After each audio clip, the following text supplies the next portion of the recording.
Hi everyone. I've just been for a walk and the rain is certainly making its presence known onto the cracked pavements. A few weeks ago, sorrow fell upon me. It was the end of my beloved art group. It was a place of great nourishment, a small group, but each of my colleagues welcomed me with open arms. We had great conversations, and what I particularly liked about the group was that my colleagues, if I could say, were based there artistically, I was sort of there. I kind of like that. I like to be challenged. I like to have something to aim for. I like to up my game. Now, I must stress, I'm not talking about hierarchical power paradigms here with the expert who has ego and keeps their knowledge to themselves. No, I'm not talking about that. I don't like those types of groups where you feel intimidated and unwelcome. I suppose groups have always interested me, especially since I studied youth and community, and part of youth and community work is exploring group dynamics. But I'm not going into that today. Suffice to say, I was truly in a place of sorrow when the art group finished. Okay, to many, it's a small issue, and I've certainly had bigger issues than that to deal with. But still, there was a void in my life on a Thursday. And moreover, there was disappointment because I had planned a journey. And due to a relapse of health, I just could not go. I needed medicine. And the medicine I wanted was story medicine. That weekend, Seafest was on in Cork. So I decided to book into a B&B and go along to see my two story sisters perform at Seafest. It's just what the doctor ordered. I had a lovely time at the festival, but equally I had a lovely time walking up and down the streets of Bandon. There once was a Cork storyteller. Her name was Evelyn DeBarra, and she was rich in possession of stories, particularly of Bandon. And as I walked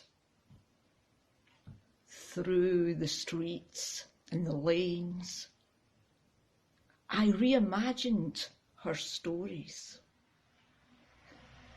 Storytellers are memory keepers, and the stories that we tell are our treasures. Stories are not all once upon a time princesses and knights riding on white stallions. Stories can have soul, and we can learn a lot from our stories, especially contested stories. Sometimes there may be some social groupings who may desire the stories to remain silent. Perhaps they are embarrassed at the deeds of their ancestors or current social grouping, especially if they want to be seen in a nice manner. Some people may suggest that why dig up the past? It only causes pain and problems. People who have been crushed have to be honoured and allowed to tell their stories. Because if we keep people and stories invisible, we are disrespecting them.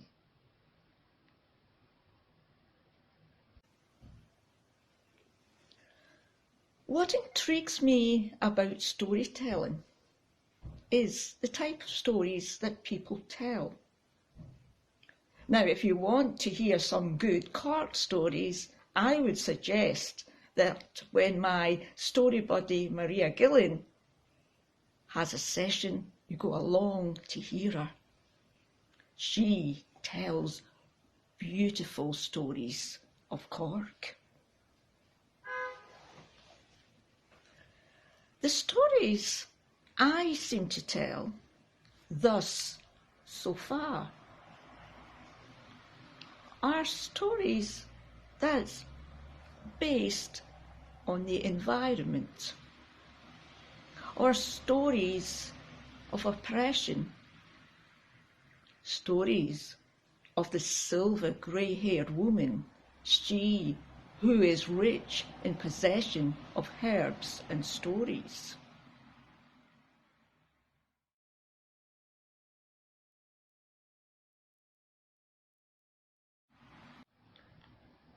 One day I was walking in Bandon and I journeyed across the old bridge. I surveyed the work that was being done in the distance. It was flood defence work because Bandon had suffered badly due to floods. A line came into my head. Once upon a time, all rivers were lined with trees, less floods. Now, that's actually an old Celtic wisdom. But anyway, that line propelled me to create a character. And from that, I ended up with a story. And one day, I will tell it to you. Perhaps I should mention that I write all my own stories. So I'm always looking out for inspiration. When I lived in Donegal, I got the bones of a story about a bridge. A bridge called the Bridge of Partin. I had met an old Donegal man, his eyes wide and wise, and it was him that told me this story. Apparently, at a time when Donegal was cursed and tortured by the hungry and the exile, many Donegal people walked the Trail of Tears. The Bridge of Partin was known as a farewell point. It was the place where goodbyes were said to kith and kin, knowing that they would never see their kith and kin again. They travelled onwards to the Americas, Liverpool, and to the west coast of Scotland, Glasgow, Port Glasgow, Greenock. When they arrived, they were not welcome, and I can certainly testify to that. This is the end of this current blog. Hopefully, it is my intention to do a series of blogs on storytelling and on my journey as the story pilgrim. I will carry on with the story of the people who walked the Trail of Tears and ended up in Glasgow. But for now, as I said, it's a wrap. I want to thank you for listening, and hopefully we'll chat again. Take care. Blessings on your journey.